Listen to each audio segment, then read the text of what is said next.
नमस्कार. आपल्या सगळ्यांचे सोशल महाराष्ट्र न्यूज चॅनलमध्ये हार्दिक स्वागत. चला वळूया तर एका नवीन बातमीकडे. आजची बातमी.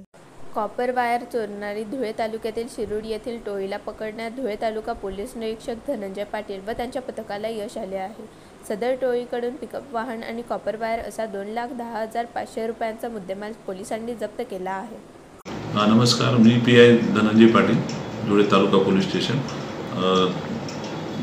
तालुका पोलीस स्टेशनला गुन्हा 605/25 BNS कलम 303 126(2) वगैरे दाखल होता. याच्यामध्ये MSCBची इलेक्ट्रिक वायर चोरीबद्दल तक्रार होती. याच्यामध्ये सुरुवातीला आम्ही एक आरोपी त्याच्यामधला रंगेहात पकडला. त्याच्यानंतर त्याने दिलेल्या माहितीवरून 4 आरोपी याच्यामध्ये निष्पन्न झाले.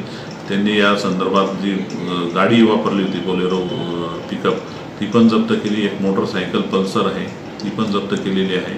असा एकंदर 2 लाखाच्या वर जवळपास गाडीचा माल तो जप्त करण्यात आलेला आहे. त्याच्यामध्ये अजूनही आरोपी निष्पन्न होण्याची आम्हाला दाट शक्यता आहे. अजूनही चोऱ्या निष्पन्न होण्याची शक्यता आहे. याच्यात अधिक तपास चालू आहे. बातमी आवडल्यास चॅनलला लाईक व सबस्क्राईब करा व दररोज अशा नवनवीन बातम्या पाहण्यासाठी चॅनलला फॉलो करा. धन्यवाद.